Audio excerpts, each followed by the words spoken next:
Okay, what has Paul been saying all this while? Paul has already established very important thing, extremely important for both the Jews and the Greeks. He has established that the Gentiles, the Greeks, people who are not under the law, they are also sinful. They are under sin. God has spoken to them through the creation. The divine nature, that's how Paul puts it.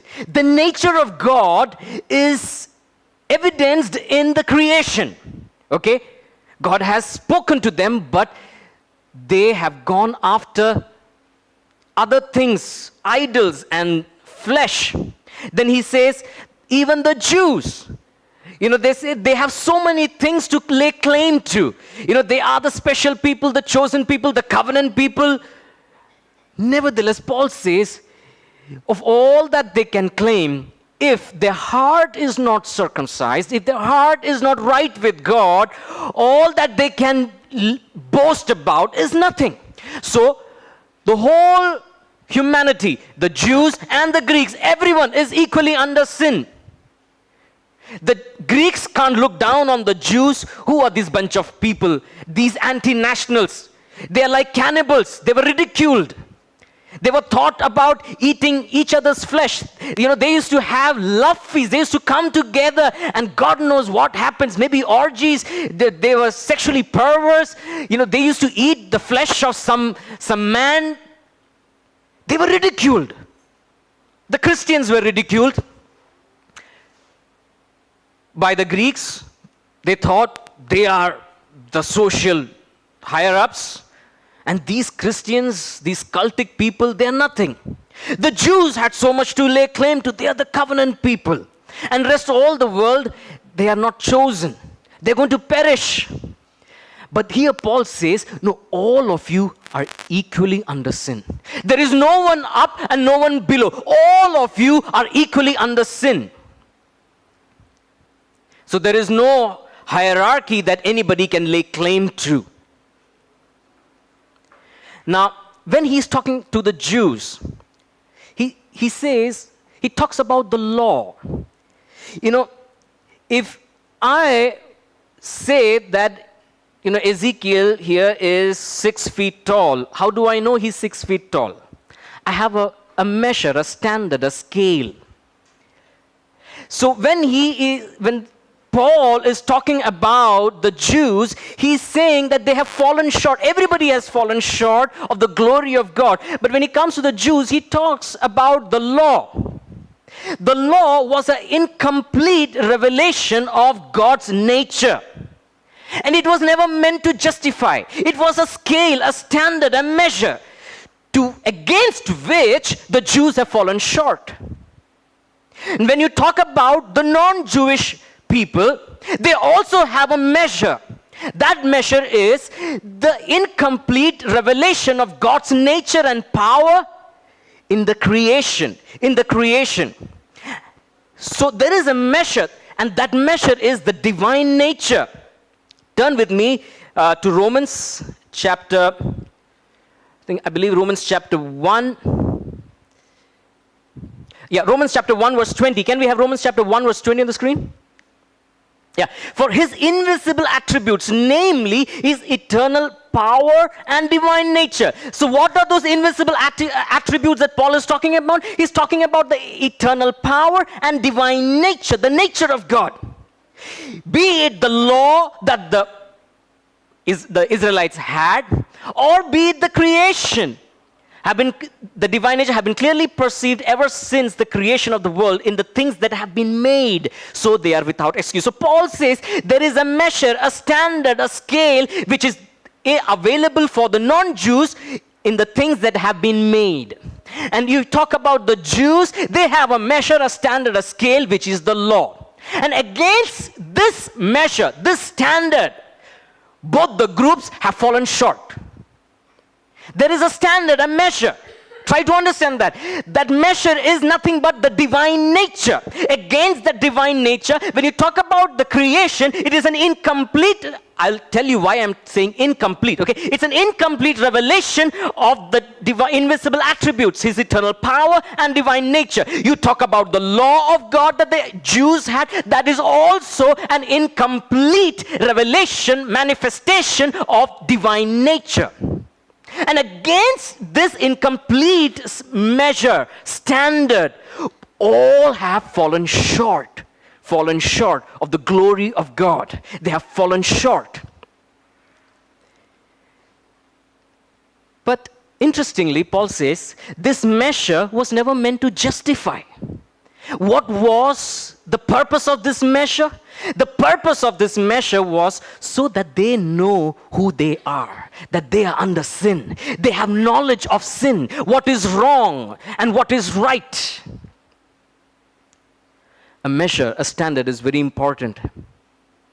Unless you have a standard to which you can measure, how will you measure? If my God drinks, how can I see drinking as something wrong?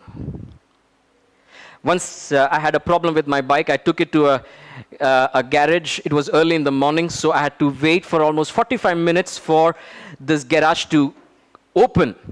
And after waiting for that time, this person came. It was in camp right before Aurora Towers. There's a small parking space, and inside that parking space, he has a small workshop.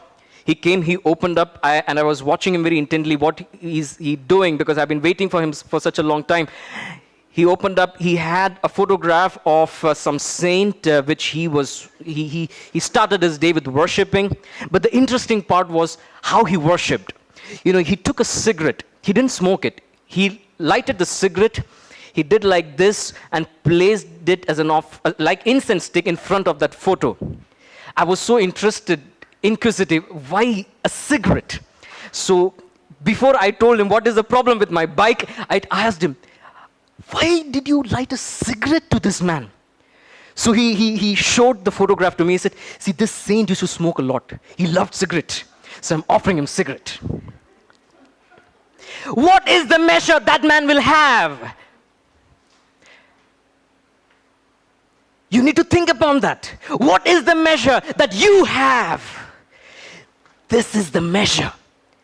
The nature of God is the measure. And Paul says, against this nature of God, the whole humanity has fallen short, But that's not all. He says, no, there is a new manifestation of righteousness of God, a new manifestation. So what is Paul's strategy? This how he follows. He says, the humanity has a problem. They have fallen short. There is a sickness. There is only one medicine. And that medicine, a new manifestation of that righteousness. And that medicine is none other than Jesus. The ultimate medicine for the great sickness is the righteousness of God through Jesus. Only through Jesus can we be justified. That's what Paul is trying to say. But this is what is important. I want you to dwell upon today. We have all fallen short. Let's have a look at Romans chapter 3, verse 10 to 12. Romans chapter 3, verses 10 to 12. As it is written, none is righteous, no, not one. No one understands, no one seeks for God. All have turned aside. Together they have become worthless. No one does good, not even one. Now, I want you to think on this. Here is the whole of creation. And Paul makes a big statement. He says, everybody has turned aside. You look at the world around you. Look at the world around you. There is immense amount of wisdom. Today we see great achievements that people have made. Today's generation has made great achievements. Even the ancients had also made great achievements, so much so that we have 7 to 8 wonders today. The human wisdom is so magnificent that it has reached the moon. It has sent unmanned ships to Mars and other planets, to even till, I think, Saturn. power of human wisdom has made humans clone animals. We have reached such advanced level that today we can hear, we can capture gravitational waves from a black hole that is billions of years away from us, billions of light years away from us. Human technology and wisdom has helped humanity to reach such great heights. Today we are searching for planets that can be in future inhabited by human beings. But you know why they are searching for that? On one side, you have all this great wisdom, the wealth of wisdom, the great achievements that humanity has had, the wisdom of humans, the great power that they have. They have today, we have only heard about the atom bombs that fell upon Hiroshima and Nagasaki. Today, nations have weapons of mass destruction that are many, many hundred times powerful than those bombs that fell in Hiroshima and Nagasaki. Human wisdom. On one side, you have so much of wisdom, so much of wealth, so much of achievement, advancement. But there is another side. We have a dying planet, a nature that is immensely polluted. We are facing new diseases that 500 years back people haven't even heard of. My parents were saying when they were kids, they never heard of dengue. My father, this was the first time he got admitted in his life. There is rising corruption, violence, immorality. On one side, the human wisdom has achieved so much. It has reached heights. But on the other side, as high as we have reached, we are also sinking fast. Sinking fast. Two contradicting things. Isn't the same wisdom that has helped us to reach higher, couldn't it save us from sinking? 300 years back, if you told someone that a day will come when you will carry that heavy book that is in the church in small devices called mobile phones, which can do much more, they would call you, you're such an irreverent brute. How can you talk about the word of God like that? Even today, there are people who don't like people reading Bible in their mobile phones or tablets. Imagine how much we have. But on the other side, we have a darker side also. Recently, Hugh Hefner passed away at the age of 91. Anybody does not know who is Hugh Hefner? If you don't know, you might have heard about Playboy. He was the man behind Playboy, the brain. In times of India, there were around 10 things that, 10 things unheard of. And one of the things, there were two things I found very interesting. First was his IQ. He had the IQ of a genius. And what did he do with it? Wonderful things. You know who first funded him? To put nude women in magazine, bring pornography to homes. The first person to fund him was his own mother. The level of depravity in human society. The level of depravity in human society. On one side, we have a wealth of advancement, and on other side, we are sinking fast. And between these contradictions, what do you think is the problem? What do you think is the problem? If we can put it in just one word, God. Many a times we don't feel the need for God. We don't feel the need for God. Romans chapter 3 verse 11 says, no one understands. And because they don't understand, no one seeks for God. They don't feel the need for God. Why would a rich, wealthy man need God? If everything is going right in your life, why do you need God? And if you have grown up on science and technology and advancement, you've read about philosophy and critical aspects of faith, again it becomes so difficult. You're bombarded with so many things that propagate atheism or agnosticism. people don't feel the need for God. We don't feel. And at times, we feel that we need God only to realize that such a realization itself isn't enough. I'm talking about you and me. Unless God empowers us,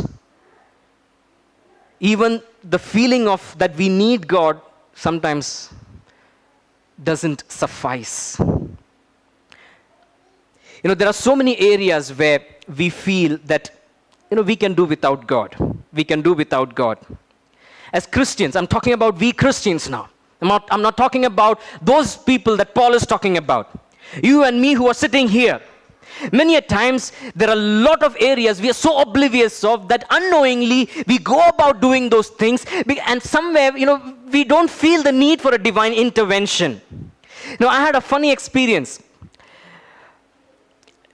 Way back in the year 2008, I learned how to ride a bike after buying a bike.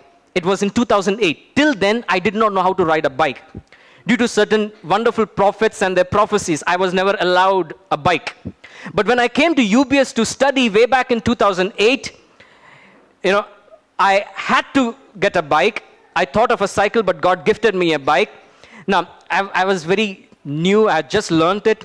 And many of you might remember Joel and Reggie. So Joel was supposed to catch a flight around 3 o'clock in the night. And I was riding my bike from UBS to his home here, Fatima Nagar. Now, the roads were so empty. Not a soul at 3 o'clock in the night. And I thought to myself, any Tom, Dick, and Harry can ride a bike in this empty road with eyes closed. Thankfully, I didn't close my eyes. But you know what happened the next second? Out of nowhere, a dog jumped in front of my bike, and I had a very bad fall. I injured my knuckles. The very next week was my exams. I had a horrible exam, a horrible week, painful, and that also on my right hand. I found it very difficult to write my exams also. It may be a funny experience, but I want you to think about it. Aren't there so many areas in our life where we think just like that? Any Tom, Dick, and Harry can do this with eyes closed. What is this all about? There's nothing. Anybody can do it. I was feeling so happy. I was, so gladly I was riding at 60 kilometers per hour. I was just new, so that time 60 was a high speed for me. Not today though. So that time 60 was high, and I was so happy. Oh, empty road, 60. I can ride with eyes closed. And a dog, I felt like Balaam. God used a donkey to teach Balaam something. That day, God brought a dog to teach me something. Even in those areas where you think you can do things with eyes closed, you still need my intervention. Because you never know from where a dog can mess up your day, just like that. There is no area in your life or in my life where you don't need the intervention of God. Even in those areas where you think, baएं हाथ का खेल है. If you have such areas, let me tell you, God will use dogs and donkeys to teach you important life lessons. But this is important. This is important. We have a standard, a measure, and that measure is the divine nature. You and I have a great measure here in our hand. But I want to ask you, how many times do we factor God in the picture? Be it our office or job. Only when crisis knocks our door do we think about God. Most of the times, at least. When we rise up early in the morning, don't we take it for granted that today I'm going to go and definitely I'm going to come back, then I have to go to D-Mart, I have to do this and do that. Did you read the newspaper? 23 people passed away in Elphinstone Road in Mumbai.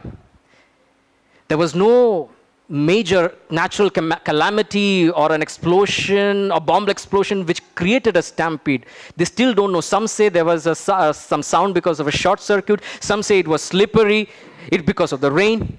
Just imagine, out of the blue, did these people, when they left their home, did they had the slightest clue that they will meet their loved ones in the evening again? There is nothing you and I can do without God, because you never know when something unimaginable can mess up the plans of your life. Let's have a look at Luke chapter 12, verses 16 to 21. Luke chapter 16 to 21. This gives a wonderful glimpse of today's generation. And he told them a parable saying, the land of a rich man produced plentifully. And he thought to himself, what shall I do? For I have nowhere to store my crops.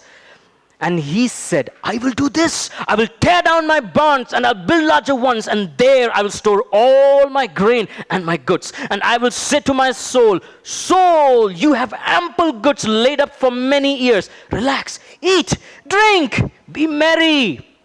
But God said to him, fool, this night your soul is required of you. And the things you have prepared, whose will they be?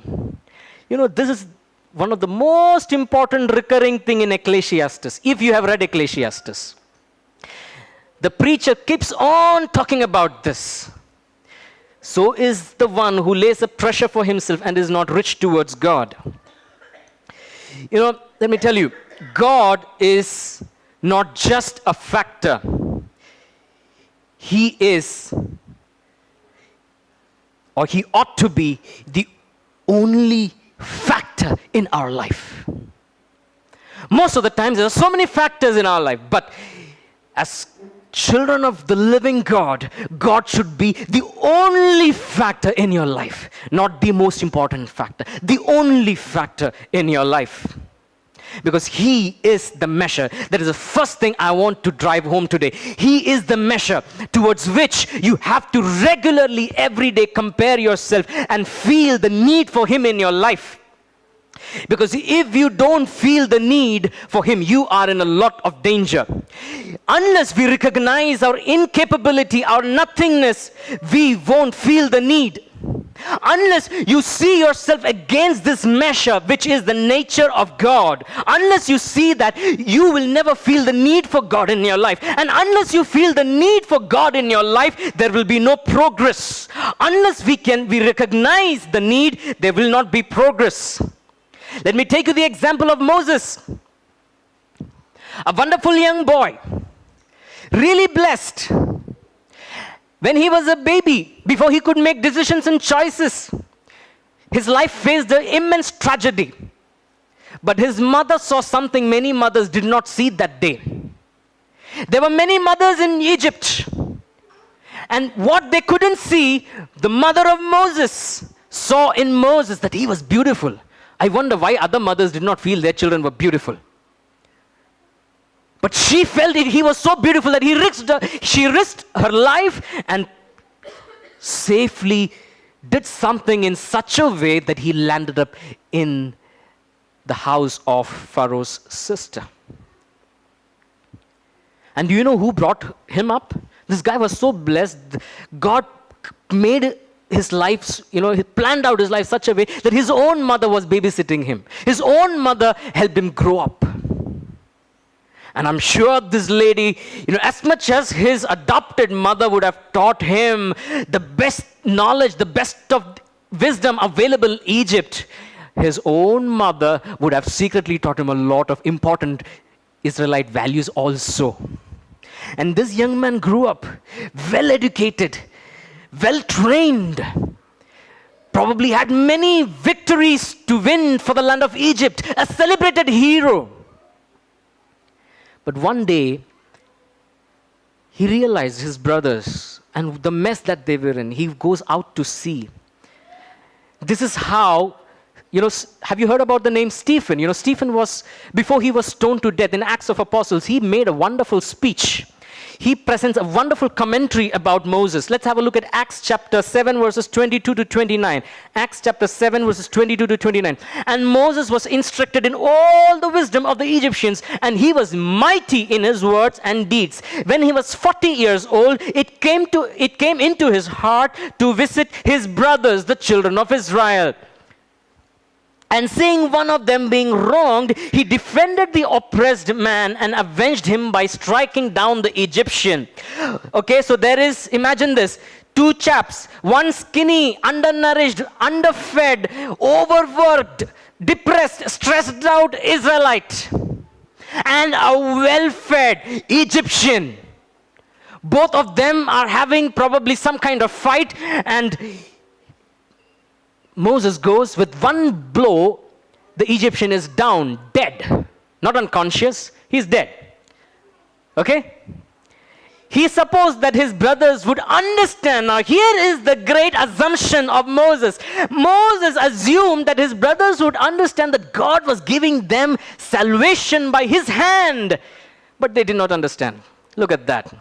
The great assumption of Moses. Moses thought he is the salvation. He probably heard from his mother that, the great prophecies of the patriarchs that after years of captivity, God will deliver us. And he assumed maybe he is the one. And without even inquiring God, he goes out thinking, oh, he is the one. Look how God planned it. I'm a Jew, but he raised me up. He trained me. He gave me a lot of knowledge and wisdom. Why not? It should be me. He thought, oh, it is time. God is prompting him. He went under the prompting of God and he struck down an Egyptian, thinking the whole nation of Israel will rally behind him as their hero and their champion, and they will think he will deliver them out of captivity. Sadly, Moses was mistaken. It wasn't the prompting of God. And on the following day, he appeared to them as they were quarreling and tried to reconcile them, saying, men, you are brothers. Why do you wrong each other? But the man was wronging his neighbor, thrust him aside, gave him one push, saying, who made you a ruler and a judge over us? Get lost. Moses got a get lost from his brothers. There was just 40 years, young and strong. The mighty warrior of Egypt. He thought, this is the time. But that wasn't the time. That wasn't the time. He had to flee. Another 40 years. At one point in his time, he thought he could. But God made him realize, no, you cannot. You need God. You need me. You are incapable. You are nothing. You cannot. Who is this man? Trained in all the wisdom, mighty in words. But after another 40 years in the wilderness behind sheep, when God confronted him in the burning bush, and God told him, dude, I want you to go back to Egypt. You left some unfinished business. I want you to finish it. Well, you weren't wrong about what plans I had, but you were just wrong about my promptings and my timings. I want you to go back and finish the business you left unfinished. What did Moses say? At 40, when he was all young and strong, he thought he could. And another 40 years later, at 80 years, when that strength of youth has passed away, and the good old days are way behind. When God out of the blue thinks now he is ready, Moses says, I have problem with my speech. The same man who was mighty in words. I can't. I am not the one.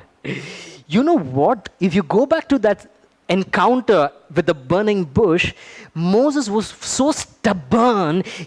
As God was insisting, Moses insisted more, so much so that God became angry with Moses. And God in his anger said, look, there is your brother. You take that guy and go. He will be your speaker. God used him when he realized he cannot, that there is something less about him. There was a time he thought he could, but God used him when he thought he cannot. When he realized his incapability. Unless and until you and I realize, come to grips, face eye to eye with our incapability, we are useless to God. We are useless to God. You and I become useful to God when you and I look eye to eye in our incapability, come to grips and accept and acknowledge, this is what I am. I need God. Otherwise, you don't know when donkeys and dogs will start teaching you important life lessons.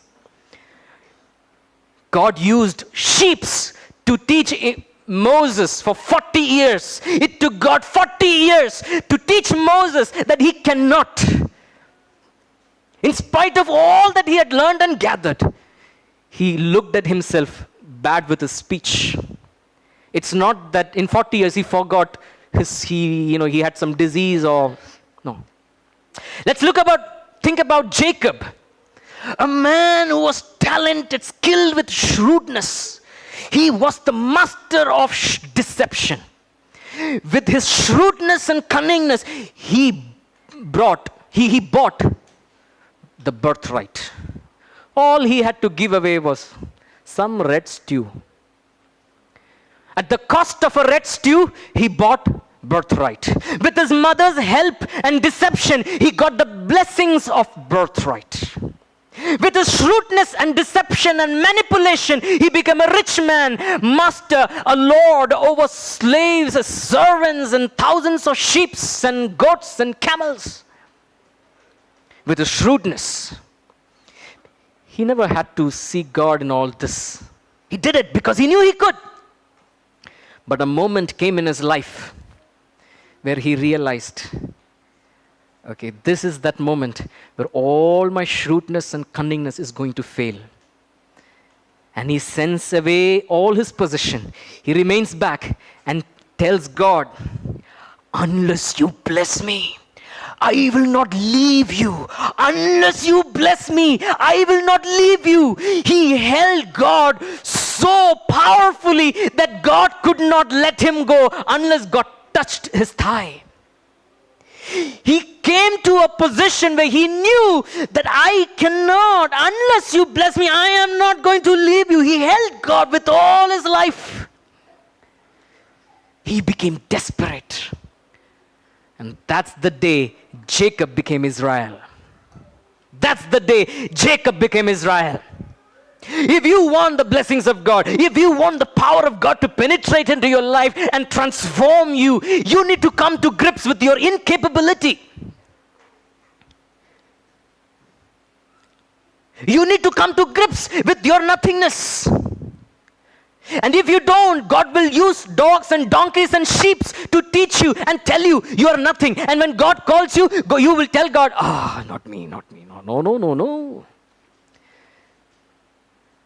You need to realize, because unless you realize that there is tremendous incapability, you need the power of God to face the unpredictability of life.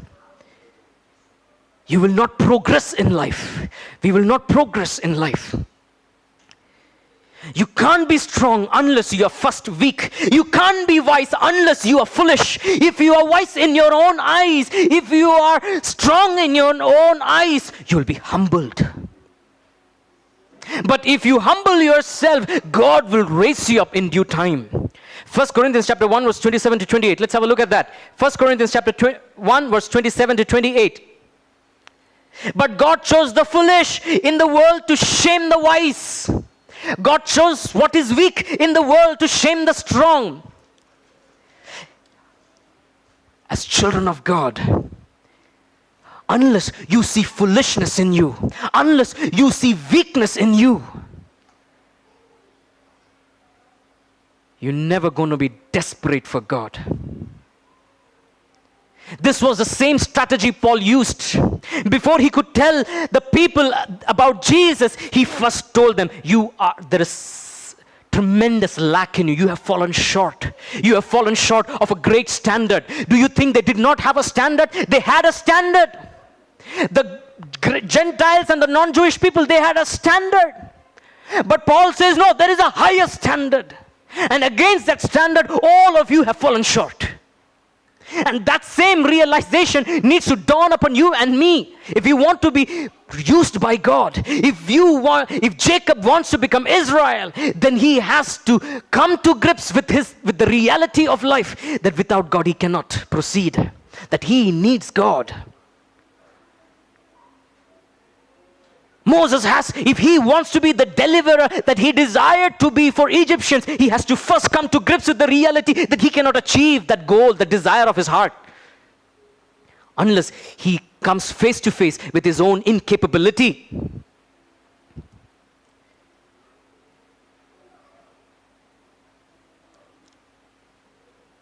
God is the measure. God is the measure. And against this measure, we need to keep checking ourselves every day, admit to God our nothingness, our lack, and tell him, just like Jacob, unless you bless me, unless you bless me, I will not leave you. Just like Moses cried, unless you show me your favor, unless your presence goes with me, we will not leave from this place.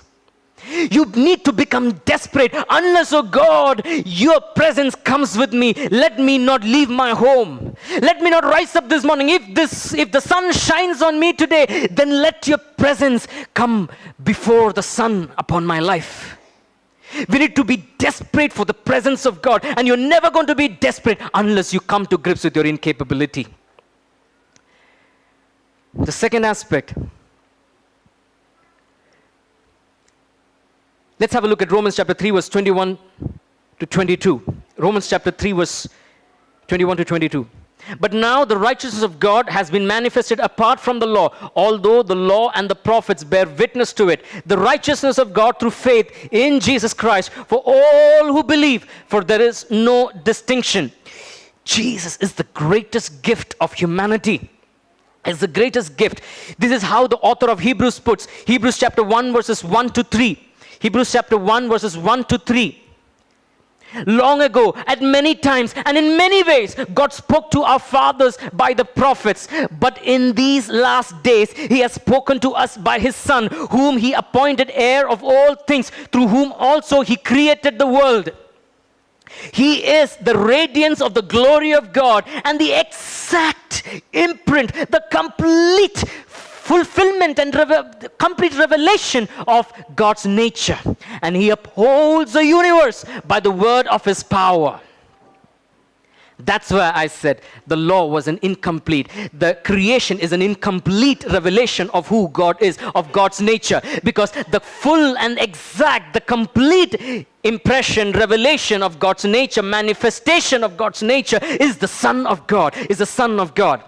He is our new measure. He is our new measure. What was the great scheme of God?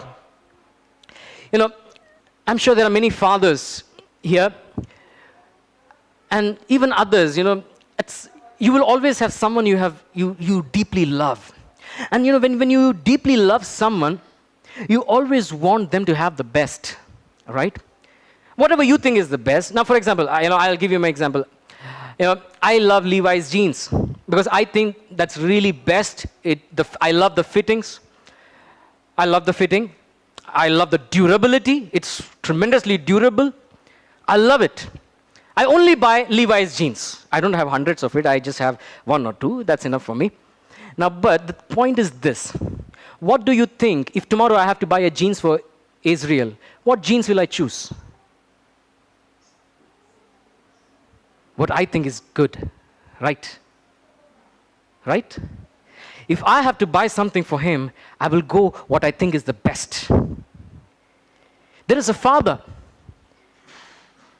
in his kingdom in the heavens. When he looks around, you know, there is only one thing he sees, which is best. There can be nothing more, nothing less. You know, and that best was he himself. It was within him. God couldn't conceive or imagine anything that could be better than him. The best that he could imagine, that he could conceive, was in him. That was him. He just speak and create the goodness within him into you and me. He said, let there be light. Light came to be. He created everything by his word. But when it came to his own goodness, his own nature, he couldn't just let there be my nature. He wouldn't do that. So what he did, he wanted his creation to appreciate that goodness and consciously choose it above everything else. He wanted his creation to appreciate the divine nature and consciously choose that above everything else. So, he gives humanity an incomplete revelation of his divine nature so that they will realize that they are falling short of his glory. There is a problem with them. The best is not in them. The best is not around them. The best is in him. And then, the next part of the great scheme of God is he finally reveals himself fully through his Son. And says, he is what I want you all to be. He is the full, complete revelation of my nature. This is what the firstborn. This is what I want you to be.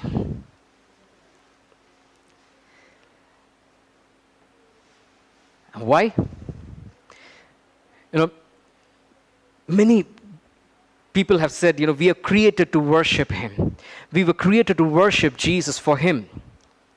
But if you think, of worship as only hallelujah, glory here, then you will make out God to be a really self-obsessed, narcissistic individual high up there.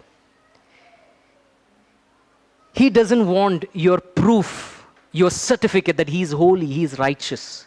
He have hundreds of angels, millions of angels in front of his throne daily saying that. He doesn't need that also. You think God doesn't know that he is holy and righteous? God knows it. But when he's revealing his divine nature and asking us to worship, worship is, this is where I would like to end with. Romans chapter 12 verse 1. Romans chapter 12 verse 1.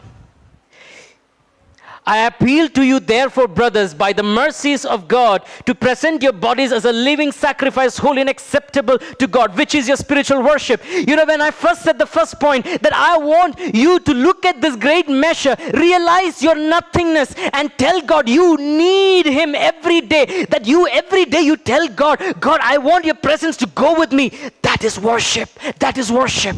Every day when you gaze upon God's goodness and you feel your own nothingness and you tell God, God, I want you, that I am nothing. I want you. What I have is nothing. I want your presence to go with me every day. Every day, every moment, I want you. That is worship. And when you worship God in that way, not here, but when you worship God in that sense, when you are fixed, your gaze is fixed on him, seeing his goodness, that is when you will become a living sacrifice. Sacrifice, by the very concept of it, implies death. But it is a living sacrifice where there is death and there is life. Where you die to yourself, but the life of God rises up in you. You die to yourself, but you live to God. You die to the flesh, you decrease, God increases. That's how you become living sacrifice, and that is your worship.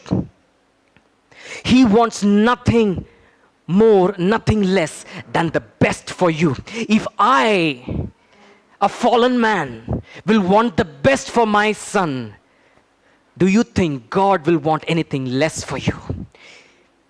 God will never want anything less for you. He will always want the best for you, and that best is nothing but what you see in the Son. That's what you and I are called to be, his sons and daughters. And that is the reason he has given us the spirit of sonship, by which we call him Abba, Father. But this is what should happen in our life. Every day you begin your day gazing at God, and you come to grips with your nothingness. You come to grips with your nothingness. You tell God, as you look to this measure, this standard, you come to grips with the reality that you need God. You come to grips with your incapability, and you tell God, oh, unless you bless me, I will not leave you. Unless your presence goes with me, I will not leave. When you tell God, when you worship God, worship will transform you. Worship will transform you. Singing songs will not transform you. Singing songs will not transform you. Listening to sermons will not transform you.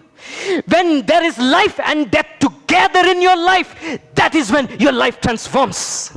You can listen songs after songs. You can listen to sermons after sermons. Pastors after pastors can lay hands and pray for you. Prophets after prophets can lay hands and prophesy over you. But it will not transform you. What will make you a son and a daughter is life and death together in your body. Where you die to yourself and you become alive to God. Where the life of God, where you decrease and God increases. That is our calling. That is our calling. Every day you begin gazing, realizing your incapability. I need you. I need you. Many times you will not feel the need. Tell God, I want to feel the need for you. Make me need you. Make me need you. God will make you need Him. And then, as you worship God in that way, you will become a living sacrifice. And that is what is going to make you and me sons and daughters. Sons and daughters. Because let me tell you, take this one sentence with you. God doesn't want anything less than Himself for you. Every day remind yourself, my Father doesn't want anything less than Himself for me. He wants to see a Jesus in you. He wants to see His Son, the firstborn, in you and me. Let's rise up on our feet. Let's worship God. If you are in a position in your life where you don't feel the need for God, cry out to Him today. Cry out to Him. Tell Him with the same desperateness that Jacob prayed, unless you bless me, I'm not going to leave you. Tell Him with the same spirit that Moses said, unless your presence goes with me, I will not leave you. Because your Father doesn't want anything less than Himself. Amen. Praise God.